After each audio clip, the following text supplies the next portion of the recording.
Maka nanti kalau kita sebagai manusia ingin mencapai kebaikan yang paripurna dan ingin menghindari keburukan yang paripurna, maka termasuk pembahasan tentang kebaikan batin dan keburukan batin. Oke, kita masuk ke sini. Wa man a'radha an dzikri fa inna lahu ma'isyatan dhanka. Surat Toha ayat 124. Dan barang siapa yang berpaling dari peringatanku, maka sungguh baginya kehidupan yang sempit. Ayat ini menunjukkan kepada kita bahwa ma'isyatan dhanka atau kehidupan yang sempit itu adalah hasil dari berpalingnya kita dari saya. Jadi nek kamu meninggalkan hukum-hukum Allah dalam hidupmu, nanti hidupmu akan terasa sempit. Ini ayatnya. Barang siapa yang berpaling dari peringatanku, maka dia akan mengalami kehidupan yang sempit. Nah, ini dijelaskan oleh Imam Ibnu Katsir yang di bawah itu. Di dunia. Kehidupan sempit ini di dunia, bukan di alam kubur, karena memang betul-betul sempit, bukan di neraka, karena betul-betul menyiksa. Ini di dunia ini kehidupan sempit ini. Wujudnya apa? La tumaknina lahu wala insirohi sadrihi. Hatinya tidak tenang, dadanya tidak lapang. Jadi hidup itu terasa sempit.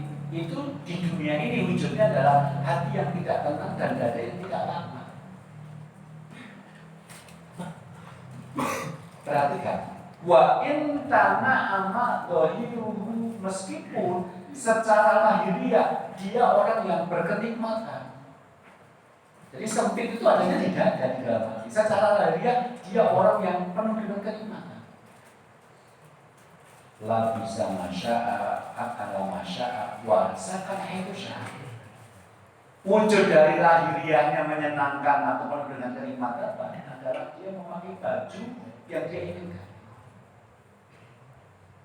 Kemarin saya ke salah satu toko baju, saya lihat ada baju bagus gitu. Saya pengen beli itu. Saya coba, cocok.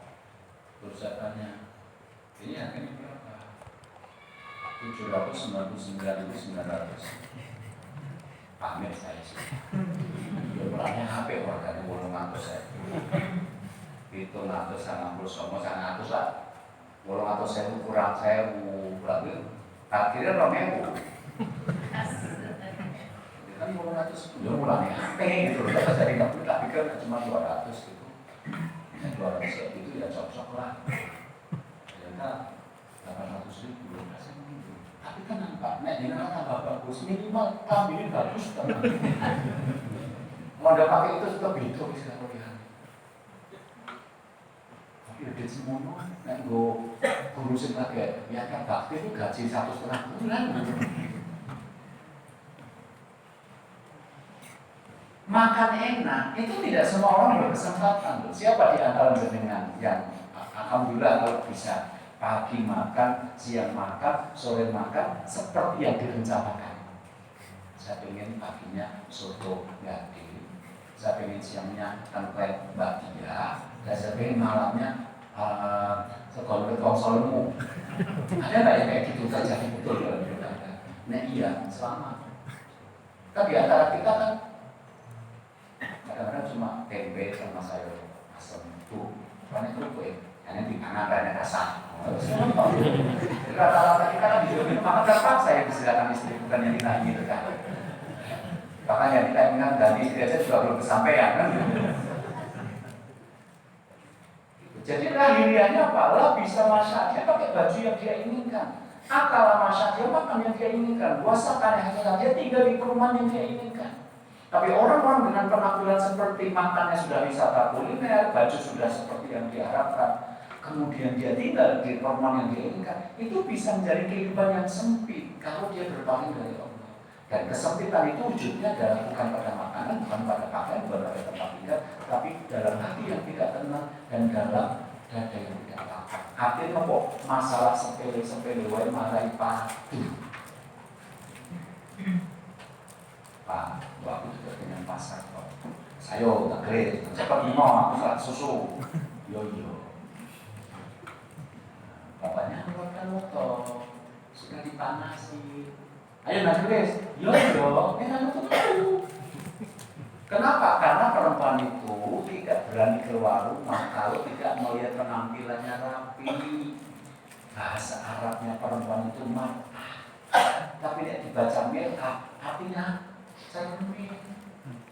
Jadi perempuan itu suka mencerminkan dirinya sendiri. Pakai baju digunakan gitu. Itu artinya perempuan kalau keluar ketemu orang lain dia pengennya rapi, meskipun bukan baju baru rapi.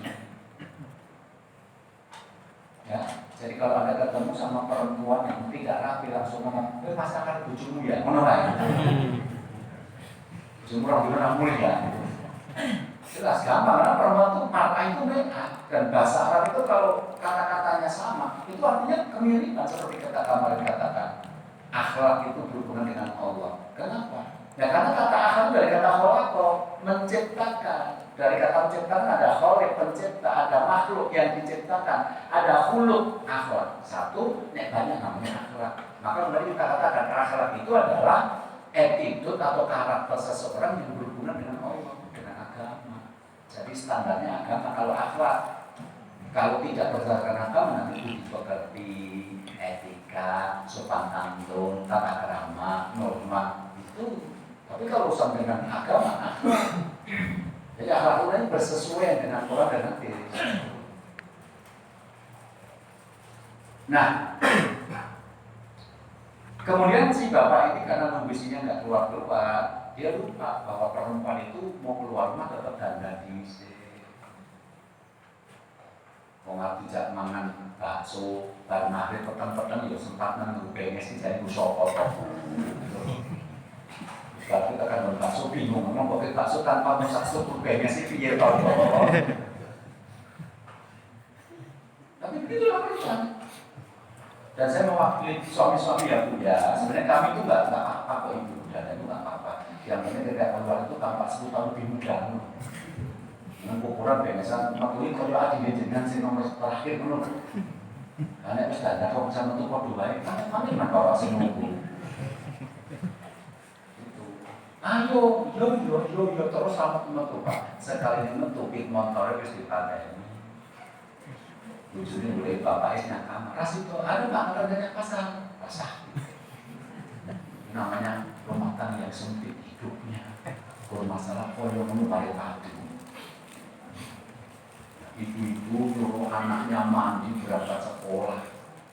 Ya, ojo ganggu adine, gak mau sarapan, harus seragam, muter. Itu sudah langsung nyetoti anaknya ibu kan. Apa mana sih koyo gue anak sing mirip bapak sing rong dino ora murid. Raketan bangun tapi ibu-ibu nangis jane. Tapi itu menunjukkan hatinya itu sempit ya. Koyo ini kok di mana aku nesu. Nah orang-orang yang kayak gitu tuh nggak usah nyari kemana-mana, kadang-kadang kita sendiri aja kayak gitu.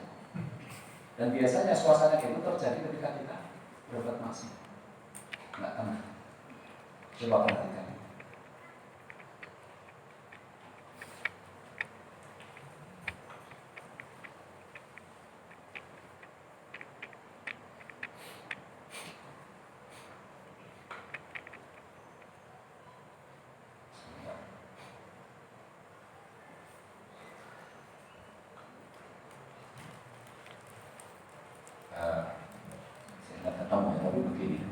Model pengiat itu berkata, inilah asia Allah, aku bermaksiat kepada Allah, maka aku melihat hasil maksiatku pada perilakuku dan tunanganku, perilaku pembantuku, perilaku istriku, bahkan munculnya tikus di rumahku. Kalau di rumah tidak ibadah tikus, berlihat aku berdosa ya gitu. Kalau komponen itu cukup dan tak makan-makan, itu benar karena aku habis usaha apa ya kok menyuruh pembantu atau istri tidak segera berangkat. Ini menunjukkan sekali lagi bahwa ada siksaan bernama Ma'isyatan Dongka yang ternyata itu merupakan siksaan batin. Jadi orang itu bisa sangat tersiksa ketika batinnya menderita, dibully, dicaci maki, dijelek-jelekan, dianggap tidak ada, dianggap tidak dihargai, itu membuat orang sangat menderita. Jadi kalau Anda ingin hidup bahagia, ingin mendapatkan manfaat, termasuk manfaat yang harus nanti Anda usahakan adalah manfaat pertama, manfaat batin. Nah, kita masuk ke sini. Anna Rasulullah sallallahu alaihi wasallam marra bisu dakhilan min ba'dil aliyah wa nasu kanu nafatahu famarra bijadrin asaku menghibin fatana walahu fa akhadha bi udhunihi thumma qala ayyukum yuhibbu anna hadha lahu bidinamin fa qalu ma tuhibbu anna lana bisyai'in wa ma nasna'u. Pada suatu hari Rasulullah masuk ke pasar dari tempat yang tinggi. Orang-orang mengikuti beliau, ya, berada di sisi beliau. Kemudian beliau melewati bangkai anak kambing dengan telinga yang menempel, cacat. Tapi kambingnya itu sudah anak kambing yang sudah jadi bangkai.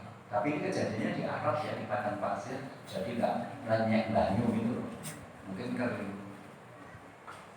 Nah, melihat anak kambing yang sudah jadi bangkai, kemudian telinganya cacat nempel di mau, Rasul kemudian berkata kepada para sahabat, ayyukum yuhibbu anna hadha lahu dirhamin. Siapa di antara kalian yang mau mengambil kambing ini dengan harga 1 dirham? Biasanya kalau Rasul menunjukkan sesuatu, ya para sahabat mesti akan tertarik. Tapi mereka waktu itu mengatakan faqalu, mereka menjawab. Ini soal bahasa ya Pak, Bu. Kadang-kadang bahasanya mirip tapi artinya berbeda. Qalu, mereka berkata. Soalnya bujurnya kan mengajar, qalu, mangan roti, mangan wis ketelan. Qalu itu kan makanan yang ketelan. Faqalu, mereka berkata,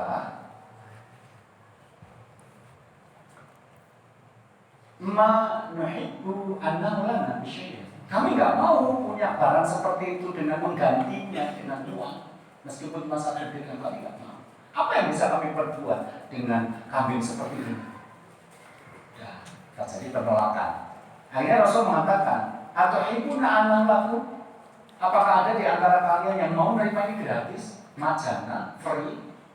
Karena 1 dirham nggak ada yang mau, kemudian ada yang mau ngambil ini langsung. Maka mereka mengatakan, wallahi lau kana hayyan, demi Allah seandainya dia kambing yang hidup, karena aiban fi, dia punya cacat. Ya, li'anna syak, karena telinganya nempel itu. Fakaifa bahwa itu dari gimana sudah cacat, sudah jadi bangkai, sudah mati. Nah, ketika para sahabat menjadi seperti ini, kemudian Rasul mengatakan, faqala, wallahi maka demi Allah, la dunya ahwanu alallahi min hadha alaikum. Sungguh dunia ini lebih hina dalam pandangan Allah daripada kambing ini dalam pandangan kalian. Jika kambing sangat jelek sampai kalian mau dikasih aja tidak mau. Dicoba dengan 1 dirham, ada tak yang mau ngambil kambing dengan harga 1 dirham? Nggak mau. Kalau kita ambil aja langsung, nggak usah pakai uang. Tetap nggak ada yang mau. Kenapa? Karena hina.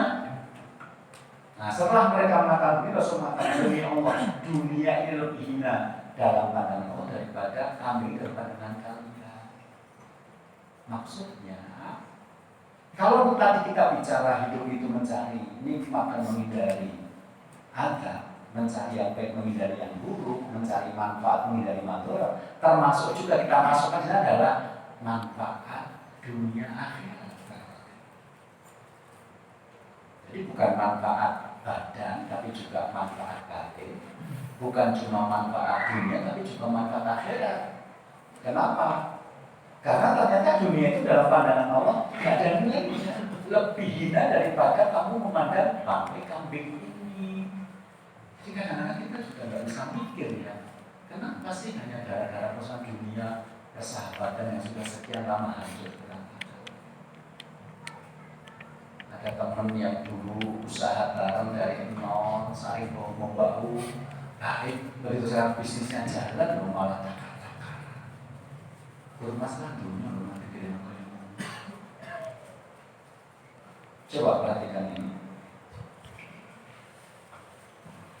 Yota bi'ana min ahli dunia min ahlina yaumal qiyamah fayusbahu fin nari sabaghatan thumma yuqalu lahu ya ibna adam hal ra'aita khairan qattu hal marra bika na'iman qattu fayaqul la ghayr. Besok di hadapan Allah akan didatangkan manusia yang waktu hidupnya paling nikmat, Dulu lahir wis nang wong tuane juga. Dulu lahir wis nang wong tuane. Kok iso artis hamil? Belum lahir loh, orang tuanya menandatangani kontrak menjadi model iklan susu ibu hamil. Lu anak lahir loh, orang tuanya wis kontrak miliaran. Jadi ini biasa perwakilan.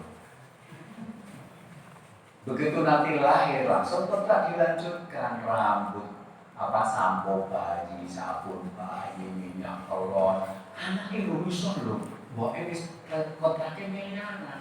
Jadi nanti mati sesuk sampai lihat kan dapat duit. Mau sekolah mau jadi tahu harus pakai duit miliaran mau tuanya.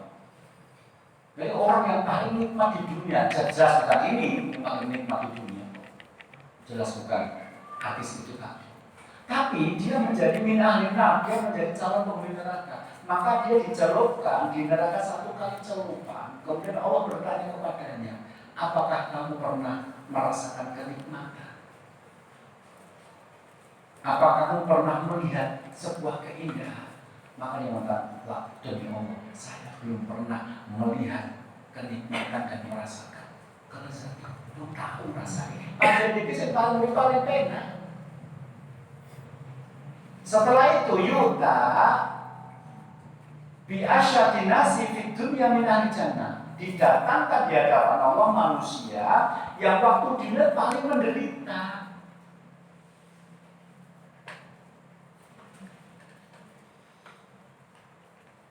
Tetapi dia min ahli jannah menjadi penghuni surga. Fayus bahu fil jannati sabaqatan, kemudian dia masukkan ke dalam surga 1 celupan. Fayuqalu lahu, kemudian Allah bertanya kepadanya, ya bila ada wahai manusia, hal ra'aita busan qattu hal marra bika syiddatun qattu. Apakah kamu pernah melihat penderitaan? Apa kamu pernah merasakan kesakitan? Dia mengatakan la ya Rabb, demi Allah saya belum pernah merasakan penderitaan. Padahal itu orang yang paling menderita.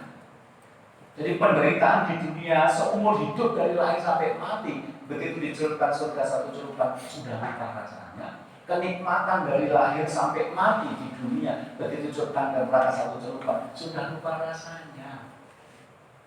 Jadi kalau hari ini kita bicara tentang manfaat dan madharat, tidak menjelaskan tentang manfaat bagi akhirat, cuma nggak utuh. Jadi tadi manusia itu hidupnya tujuannya cuma 2, pengen dapat manfaat, pengen menghindari madharat. Tapi manfaat itu ada yang lahir, ada yang batin. Jangan cuma ngomong yang lahir dong. Manfaat itu dunia dan akhirat, jangan cuma dunia dong. Sebab kalau kita bahas dunia dan akhirat, yang dunia itu malah tidak punya nilai. Dunia fil akhirah, dunia itu tidak ada nilainya di akhirat. Hadisnya mengatakan begitu, dunia fil akhirah, dunia itu tidak ada nilainya di akhirat. Jadi membahas antara dunia dengan akhirat itu membahas 2 hal yang tidak level. Oke. Kalau kita pengen mendapatkan gambaran seperti apa dunia dan akhirat itu, Rasul mengatakan illa kecuali dunia itu tidak punya nilai, kecuali seperti seseorang di antara kalian yang memasukkan jarinya ke dalam laut, kemudian lihatlah berapa yang dia bawa dengan jarinya itu. Saya sudah mempraktekkan ya. Ini kan air yang kira-kira sekitar 600 ml. Ini kan punya saya toh. Jadi nggak ada masalah kan saya masukkan ke sini tangan saya. Yang protes, ini tanda tak mampu. Anda lihat, perhatikan baik-baik. Nanti jatuhnya ini cuma 2-3 tetes. Mungkin saya kurang dalam maksudnya. Anda lihat, ini netes kok 2-3 tetes. Artinya ini sudah berkurang 2-3 tetes kan? Tapi ini saya tutup. Kemudian ada peserta yang baru datang dan kasih ini. Yakin dia mengira bahwa ini belum berkurang. Padahal mata kita bersama-sama melihat ini sudah berkurang 3 tetes. Ini cuma 600 mili. Bagaimana kalau Rasul mengatakan dunia itu 2-3 tetes yang di jari kita ada tuh lautan. Bukan cuma 600 mili. Sedangkan 600 mili saja seolah-olah tidak berkurang. Bagaimana dengan lautan? Makanya merasakan 2-3 tetes terus dibelengapin yang lautan, ya hilang tuh rasanya otomatis toh. Coba sesuk tuku coklat sing larang, ya. Coklat yang larang, ada tuh coklat bunga harganya 100.000. Udah.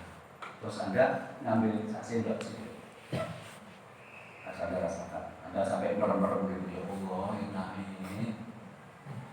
Sebab itu kayak ono sampai salah ya, cek jaringan enak coklat orang, itu aja. Sama, Anda tidak tetesan 1 sendok jamu pahitan, lalu gitu saking pahitnya, lalu kon ngombe punya rasem sak gelas gitu loh, berat lagi rasanya.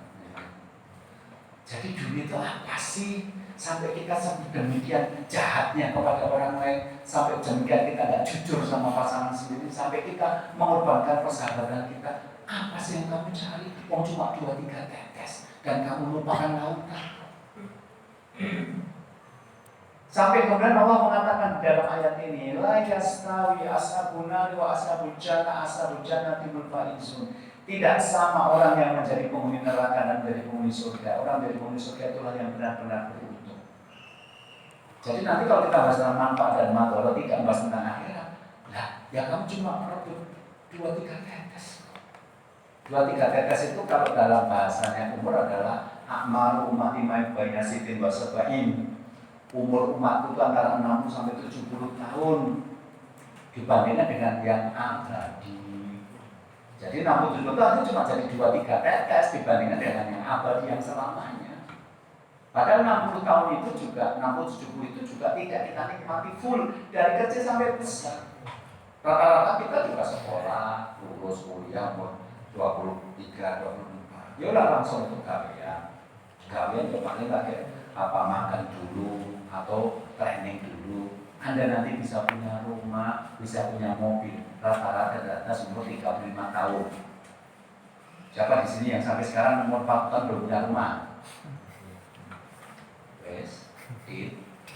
Berarti nanti kan jadi kan baru sekitar 10-60 tahun. Umur 40 tahun di rumah, umur sudah. Wes orang nikmati dunia. Lah kok iso umur sudah munggah kuwi nek ngombe yang lagi wis wedi kena diabetes, nek mangan yang gurih wis wedi kena kolesterol, nek mangan aneng asine wis wedi kena gula darah tinggi, nek sing kecut-kecut takut asam lambung, wis udah ngopo. Kalau itu bisa naik lah. Pekne. Dengan tunjukkan saya usah mundur rasa munggah. Anda dijebak sama anak-anak. Yuk pergi ke pantai, lihat-lihat pemandangan laut. Sampai di pantai, jangan aku tuh wis gergel-gergel gitu. Apalagi jalan di atas pasir itu nggak mudah. Karena pasir kalau kita injak mesti turun dan kalau kita angkat mesti membentang tanah. Itu berat. Mending jalan di atas tanah datar atau aspal. Jelas. Akhirnya jenengan di kantin ini bermakro yang pojok. Akhirnya putu-putu dititipin jenengan. Sing foto-foto saya di aneh kalau kantin jenengan. Racunnya itu loh. Itu kayak pergi ke pantai. Dalam tanda kurung jadi penjaga cucu. Kurang puluh tahun kita tuh menikmati secara maksimal. Setelah itu kita hati-hati. Makanan kita kurangi ini, kuranginya tetap sehat. Ya tetap sehat, tapi kan enak. Coba nekat jeroan, ayo nekat makan minum manis-manis, nekat. Jadi kan Anda saja sudah tidak menikmati dunia secara maksimal. Terus Anda dengan sekitar 20 tahunan maksimal itu, Anda mengabaikan yang abadi. Ya tidak apa kalau Anda PKI gitu. Kalau Anda orang-orang beriman, ya jangan percaya sama hadis-hadis ini. Tapi kalau Anda beriman, masa dibacain hadis-hadis kayak gitu tentang percaya.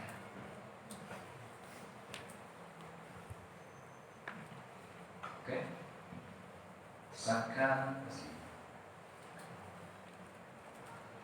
فَإِذَا تَقَرَّرَ ذَلِكَ فَاللَّهُ تَعَالَى هُوَ الَّذِي يَجِبُ أَن يَكُونَ هُوَ الْمَقْصُودُ وَالْمَطْلُوبُ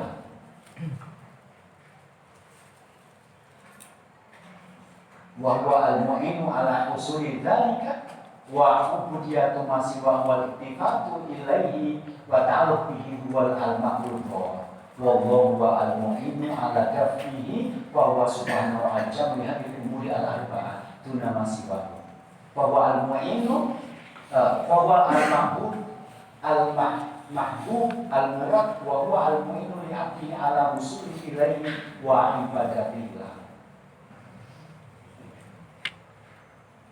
Kalau Anda sudah paham 4 hal ini tadi, ilmu tentang yang baik itu harus betul-betul baik Anda miliki, ilmu baik itu betul-betul buruk Anda miliki, cara mencapai yang baik Anda miliki, kemudian cara untuk menghindari yang buruk itu sudah Anda pahami, maka Allah Ta'ala wala diyaji wa yakuna wal maksud dalam wal maksud. Maka Allah lah yang harusnya wajib untuk Anda tuju, Anda berdoa kepadanya dan Anda tuntut, harapkan keridhaannya. Karena apa? Karena hanya Allah lah yang bisa menunjukkan mana yang benar itu benar, mana yang salah itu salah, bagaimana cara mencapai yang benar itu dan bagaimana cara menghindari yang salah itu hanya Allah saja. Bahwa subhanahu al-jamil hadhihi umur al-arba'ah duna masiwahu. Maka Allah sajalah yang jamil, yang mengumpulkan keempat hal itu tanpa selainnya.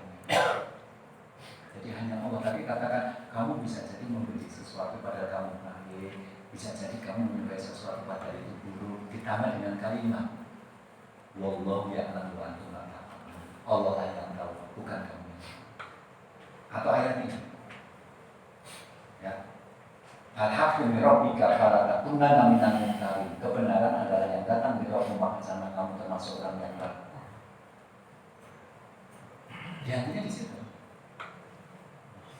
Jadi intinya gini, kalau Anda tidak ingin tersesat, tidak ingin menghabiskan umur untuk trial-and error, coba-coba, ya, Anda tidak ingin tertipu dalam hidup, mengira itu baik ternyata buruk, sementara begitu Anda sadar itu buruk, umur Anda sudah habis, maka kembalilah ke Allah lah satu-satunya yang bisa menunjukkan Anda. Kalau Allah katakan haram, itu pasti jelek meskipun semua orang melakukan. Kalau Allah katakan itu baik, maka itu baik meskipun semua orang membencinya. Apa yang diperintahkan itu sarana untuk mencapai kebaikan, apa yang dilarang Allah itu sarana mencapai keburukan. Tidak. Cuma itu tok sebenarnya. Jadi saya ngomong banyak-banyak itu tidak cuma apa, jadilah hamba Allah yang baik. Tidak. Itu nanti akan merubah sudut pandang kita. Kalau kita diperintah Allah, kita jadi sukacita, jadi senang. Karena dengan diperintah Allah kita jadi tahu cara mencapai kebaikan. Kalau kita dilarang Allah, kita jadi senang. Kenapa? Karena dengan dilarang kita jadi tahu ini cara mencapai buruk, maka saya tinggalkan.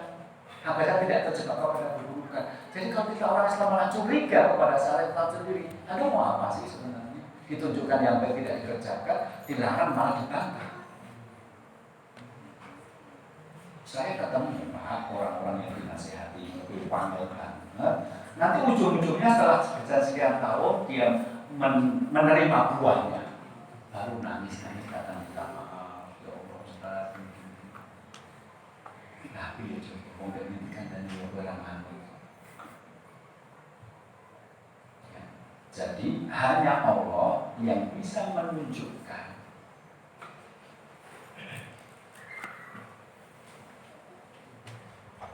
kebaikan yang sebenarnya, keburukan yang sebenarnya, cara mencapai kebaikan dan cara mencapai keburukan. Karena itu sebaik-baik hamba adalah yang bisa mengaplikasikan firman Allah Iyyaka na'budu wa iyyaka nasta'in. Hanya kepadamu lah ya Allah saya mengabdi beribadah, menjalankan yang kau perintahkan, meninggalkan yang larang. Wa iyyaka nasta'in, hanya kepadamu lah saya minta pertolongan. Ya, jadi ketika disebut dengan iyyaka na'budu, hanya kepadamu ya Allah beribadah. Wa iyyaka nasta'in, dan hanya kepadamu ya Allah kami minta pertolongan. Siapa yang paham kalimat ini, padahal dia sering ngomong begini paling tak 17 kali dalam satu hari karena dia tergantung dalam Al-Fatihah, dan dia paham maknanya, sudahlah, dia sudah paham tentang bagaimana hidup mencapai kebaikan dan kebaikan. Iya, karena itu oleh karena hidup itu dengan mengabdi kepada Allah. Gitu. Dan nanti pada pertemuan-pertemuan berikutnya akan saya jelaskan produk turunan dari pemahaman ini pada pertemuan yang lain, sampai nanti kita maksud pada nek pengen akhlaknya baik, salah satunya yang menetapi perintah dan larangan. Ini kan masih ada hubungan dengan akhlak. Jadi orang yang ragu-ragu menjalankan Islam, tidak yakin nanti kalau saya begini, jangan-jangan saya hidupnya menderita, itu bukan dari keraguan-keraguan sebenarnya. Dilamar laki-laki yang agamanya baik hanya karena hari ini pekerjaannya hasilnya belum banyak, ragu-ragu. Padahal sudah banyak cerita tentang orang yang menikah tidak punya apa-apa, 5 tahun kemudian punya mobil, itu banyak. Saya tunjukkan orang-orang yang pada Anda. Sebaliknya saya ketemu orang pas nikah itu ya sembilan pokok, 5 tahun kemudian nggak habis karena suaminya sakit, obat tidak cukup. Kemarin sore, Selasa sore itu saya ngisi pengajian di satu tempat keramaian. Ada anak mahasiswa kelas 2 semester 2 itu kecelakaan. Ini sudah seminggu koma, jadi belum titik-titik, masih koma. Padahal bahasa Arab koma itu kan berdiri. Bahasa kita koma itu belum titik ya, kan? Itu karena ada masalah di kemana? Itu yang cerita teman saya di umroh, karena bapak ibunya itu sudah mau umroh 2 hari sebelum umroh, itu anak kecelakaan, jadi nggak jadi cancel, semuanya udah fix. Itu wis ngentek itu kudu ngomong, karena kata dokternya nanti makanya bergerak dulu, gitu, syaratnya diketui dulu, jadi mungkin banyaknya ratusan juta. Sampai teman saya di umrah, ya Allah, mumpung tangan juga malahan, uri temporan normal, mari normal, wis ngentek butuh ratusan juta, yang belum tentu selama hidup itu simpenannya sampai ke situ. Udah, sisi bapak yang umurnya 60 tahun, simpannya dengan berapa miliar. Paling saya ketika wis seneng. Ya nek sehat lagi saya ketika seneng, karena belum rumah sakit. Entek kabeh.